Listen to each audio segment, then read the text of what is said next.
ہمارے چینل پر نئے ہیں تو چینل کو سبسکرائب کریں اور بیل آئیکن کو ضرور سے ضرور دبائیں۔ یہاں سے آج صلح کر کے اٹھو اور توبہ کر کے اٹھو۔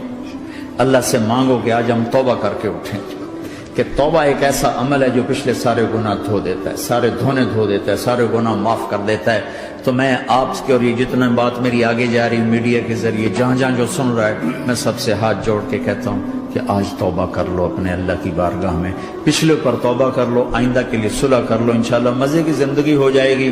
میں اللہ پہ قربان جاؤں، صدقے جاؤں کہ اس نے بھی توبہ کا دروازہ ایسا کھلا رکھا ہے، نہ کوئی عدد کی قید ہے، نہ کوئی عمر کی قید ہے، نہ یہ کہتا ہے 1000 دفعہ توڑ دی تو پھر قبول نہ ہوگی، نہ یہ کہتا ہے 60 سال عمر گزر گئی تو پھر توبہ قبول نہ ہوگی، بلکہ کہتا ہے ما لم یغرغر، جب تک تیرے گلے کا سانس باقی ہے تیری توبہ کا انتظار رہے گا۔ اور پھر ساتھ یہ کہتا ہے کہ تو اتنے گناہ کر کے زمین سے اٹھا کر آسمان کی چھت کو لگا دے، پھر ایک دفعہ کہہ دے یا اللہ معاف کر تو میں سارے ہی معاف کر دوں گا، ولا ابالغ، مجھے پرواہ بھی نہیں ہوگی، پرواہ بھی نہیں ہوگی۔ میرا ایک شاگرد ہے کراچی میں، اس کے ایک مسجد کے ساتھ ایک عورت تھی، وہ لڑکیاں سپلائی کرتی تھی، کس قدر بدترین کام۔ اس نے، میرے شاگرد نے اس عورت کے بیٹے سے دوستی لگائی اور اس کو میرے بیان کی کیسٹ دے دی۔ اس نے کہا یہ سن لینا۔ اس نے گھر میں جا کے لگا لی، اس کی ماں کام کرتے ہوئے چلتے پھرتے سن رہی، کانوں میں آواز پڑ رہی۔ تھوڑی دیر کے بعد وہ آ گئی، کہنے لگی مجھے بھی سنا دے، تو اس نے سنی، پھر کہنے لگی دوبارہ سنا، پھر دوبارہ سنی، پھر کہنے لگی ایک دفعہ اور سنا، پھر ایک دفعہ اور سنی۔ کہنے لگے یہ کون ہے؟ پتہ نہیں کون ہے۔ کہ کس نے دی؟ کہ یہ مولوی صاحب جو مسجد کا اس نے دی۔ تو اس نے بیٹے کو لیا اور مسجد کے دروازے پر آ کے، لوگ تراویح پڑھ کے نکل رہے تھے، انہوں نے کہا میں یہاں کے امام سے ملنا چاہتی ہوں۔ تو آ گیا، امجد نام ہے اس کا۔ کہا مولوی صاحب یہ کیسٹ آپ نے دی ہے؟ کہا جی۔ یہ کون ہے؟ کہ میرا استاد ہے۔ کیا نام ہے؟ طارق جمیل۔ کہ اس نے کہا ہے کہ جتنے بھی گناہ کرو توبہ کرو تو قبول ہو جاتی ہے، تو میری توبہ قبول ہو سکتی ہے؟ تمہیں تو پتہ میں کیا کرتی ہوں۔ کہا بی بی توبہ تو سب کی قبول ہے۔ کہ اچھا پھر میں تمہیں گواہ بناتی ہوں، میری توبہ، میری توبہ۔ اور اگلے دن مسجد میں آنا شروع کر دی تراویح میں، اور دعا کرے یا اللہ اگر میری توبہ قبول ہے تو مجھے اٹھا لے، اگر میری توبہ قبول ہے تو مجھے اٹھا لے، اگر میری توبہ قبول ہے تو زور زور سے دعا کرتی۔ عورتوں کے اس میں جس طرح عورتیں نماز پڑھتی تھی، 29 کی رات سجدے میں اللہ نے اس کو موت دی۔ ساری زندگی لڑکیاں سپلائی کی اور موت آئی رابعہ بصری جیسے۔ توبہ ایسی چیز، اے اللہ میری توبہ قبول ہے تو مجھے اٹھا لے۔ 29 کی رات سجدے میں اللہ نے اس کی روح کو قبض کی۔ تو میرے بھائیو بہنوں، جتنا مجمع آپ موجود ہو، جتنا اس کے ذریعے سے سن رہا ہے، آج توبہ کر لو۔ پتہ نہیں نہ جانے بلا لے پیا کس گھڑی، پتہ نہیں رب کا بلاوا کب آ جائے، تم توبہ کر اور اپنے مالک کو راضی کر۔ تو نیت کرتے ہو میرے ساتھ؟ سارے کرتے ہو نا؟ تو کہو یا اللہ میری توبہ، پھر کہو یا اللہ میری توبہ، پھر کہو یا اللہ میری توبہ۔ اللہ کی قسم اگر دل سے کہا ہے سب معاف ہو۔ میں نواب شاہ میں تھا تو ایک وڈیروں کو جمع گیا، وڈیرے مسجد میں تو آ نہیں سکتے، سندھی وڈیرے، تو ہم نے ایک وڈیرے سائیں کے گھر میں ہی بیان رکھ دیا، تو وہاں آگے سارے، تو ایک وڈیرے کو لے کر بڑی مونچھیں اور جلالی چہرہ اور بہت غلط زندگی، میں نے بیان کیا، وہ بیان میں روتا رہا۔ جب میں نے کہا ہاں بھائی توبہ، میں ہر بیان میں یہ کرتا ہوں کوشش، شاید کوئی ایک آدمی میرے ذریعے سے توبہ کر جائے تو میری بخشش کا سامان بن جائے، تو اس نے زور سے کہا اللہ سائیں توبہ، اللہ سائیں توبہ، اللہ سائیں توبہ۔ ساری زندگی کی غفلتیں تھیں۔ گھر گیا اور یہ ظہر پہ بیان ختم ہوا ہے اور مغرب پہ اس کی موت واقع ہو گئی۔ ساری زندگی گناہوں میں گزار کے وہ گیا جنت میں، کہ توبہ تہدم ما کان قبلہ، کہ توبہ ہر گناہ دھو دیتی۔ شیطان ایک راستے سے آتا ہے، کیا فائدہ توبہ کا، ادھر کرتا ہوں ادھر ٹوٹ جاتی، کیا ارے فائدہ دیکھو، یہ فائدہ نظر آئے کہ نہیں؟ دو فائدے دکھائیں، ایک سجدے میں مری ہے اور ایک ساری زندگی گناہ کر کے ظہر سے مغرب تک کا حصہ اس نے توبہ کا گزارا ہے اور گیا جنت میں۔ کبھی مایوس نہ ہونا اللہ سے کہ میں اتنے گناہ کرتا ہوں، اللہ کیسے معاف کرے گا؟ اللہ بڑا کرے. اللہ تھانے دار نہیں ہے، مہربان ہے، دوست ہے، ہمارا دوست ہے. اللہ سے باتیں کرو، اللہ سے یاری لگاؤ، اللہ کو دکھڑے سناؤ. یا اللہ میرے ساتھ یہ ہو رہا ہے تو کچھ کر دینا. اللہ سے لاڈ کرو جیسے ماں سے لاڈ کرتے ہو. اللہ تو پیار کی چیز ہے نا کہ ڈرنے کی. ہاں ڈرنا ہے اپنے گناہوں کی وجہ سے، لیکن پیار غالب ہو، محبت غالب ہو. وہ نہیں تھا چرواہا موسیٰ علیہ السلام نے سنا کہہ رہا اللہ سیاں تو آویں آ تیری جوہاں کڈاں، تین تیل لاواں، تین کنگھی کراں، تین روٹی کھواواں، تین دودھ پیواواں. یہ اللہ سے باتیں کر رہا. تو موسیٰ علیہ السلام نے اس کو بدبخت یہ کیا کہہ رہا ہے؟ کہہ رہا ہے یا اللہ تو میرے پاس آ، میں تمہیں تیل لگاؤں، تیری جوئیں نکالوں، تیری کنگھی کروں، تجھے بکری کا دودھ پلاؤں. تو وہ تو بیچارہ ڈر کے رونے بیٹھ گیا. جب موسیٰ علیہ السلام طور پر آئے تو موسیٰ علیہ السلام سے اللہ نے کہا موسیٰ تو نے تو میرا یار ہی مجھ سے دور کر دی، مجھے تو اس کی باتیں بڑی اچھی لگتی تھی. تو نے یہ کیا، جا اس کو خوش کر کے جیسے ناراض کر کے آئے. چلو اس روایت میں تو کوئی اونچ نیچ ہو سکتی ہے، کچی پکی بات ہو سکتی ہے، لیکن میرے نبی کی صحیح حدیث بتا رہا ہوں. میرے نبی مسجد میں صحابہ ہنس رہے تھے تو آپ نے فرمایا جو میں جانتا ہوں تم جانو تو تمہارا ہنسنا بند ہو جائے، رونا زیادہ ہو جائے. تو سب صحابہ نے زارو قطار رونا شروع کر دیا. آپ یہ کہہ کر واپس مڑے، دروازے تک نہیں پہنچے تھے کہ جبریل آ گئے کہ میرے محبوب تو نے میرے بندوں کو اتنا زیادہ ڈرا دیا مجھ سے، جا واپس جا، جیسے رولایا ہے ایسے ہی ہنسا کے آ. اللہ پاک تو ہمارے مالک خالق، ہمارے مہربان ہیں.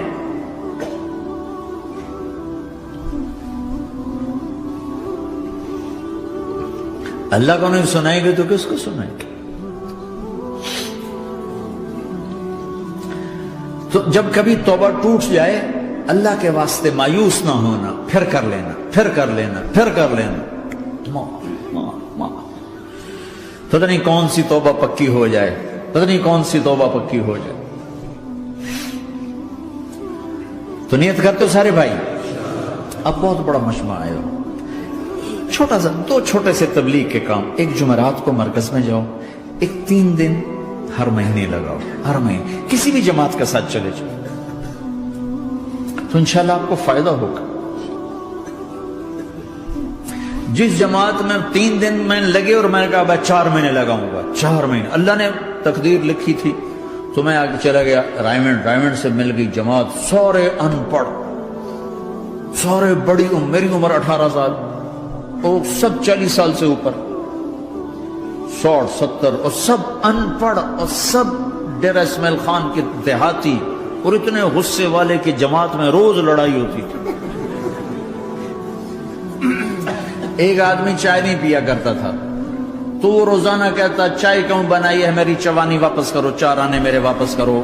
تو 4 آنے روزانہ واپس لیتا تھا، باقاعدہ 4 آنے اس کو روزانہ واپس کیے جاتے تھے کہ میں چائے نہیں پیوڑی، میری چوانی واپس کرو. اور جماعتوں میں جھگڑا ہوتا ہے کہ تم نے کھانا اچھا نہیں بنایا. اس جماعت میں جھگڑا ہوتا تھا کہ کھانا اچھا کیوں بنایا، اس پہ لڑتے تھے کہ خرچہ زیادہ ہو رہا ہے. اور خرچہ کتنا ہوا تھا؟ 1 مہینے کا سفر، جانا آنا، بس کا جانا بس کا آنا. اور اس زمانے میں کوئی کھانا کھلانے والے سب خود پکایا. 2-4 جگہ کہیں ضیافت ہوئی، 27 روپے ٹوٹل خرچ ہوا تھا. کہ زیادہ خرچہ ہے، روز لڑائی، روز لڑائی. ایک اس میں رانگڑ تھا، اس کو اذان کا بڑا شوق تھا، وہ جاتی اذان دینی شروع کر دی. وہ بھائی اللہ کے واسطے بھائی تو مسجد کے معاملے میں دخل نہ دے، کیوں نہ دوں؟ گردن لمبی ہوگی، مؤذن کی گردن لمبی ہوگی، میں تو دوں گا.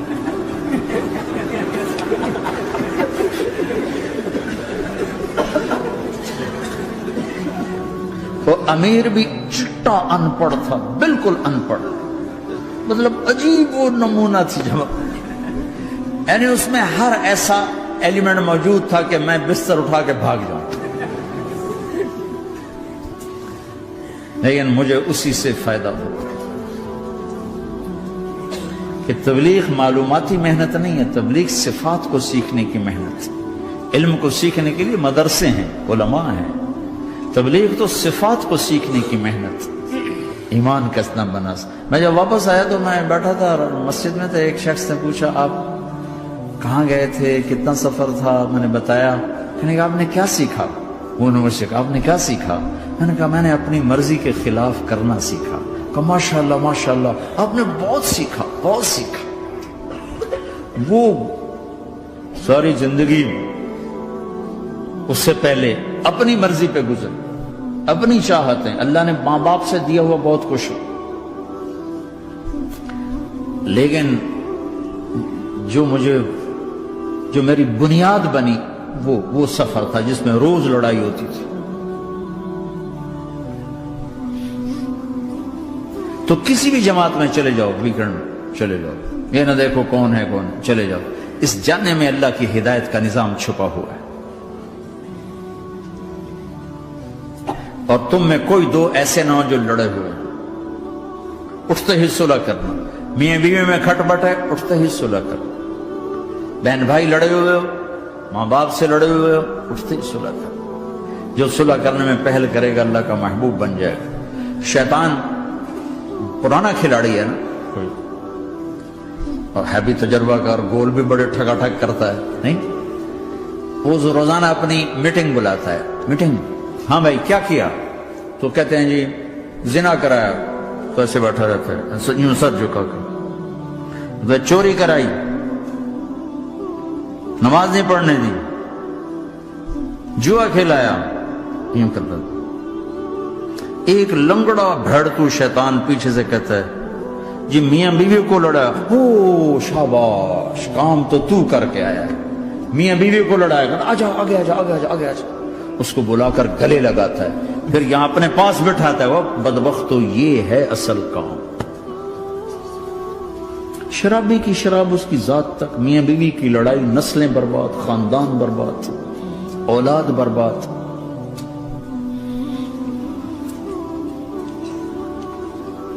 تو آپس کا معاشرہ بناؤ، اسلامی معاشرہ بناؤ، محبت والا، درگزر والا.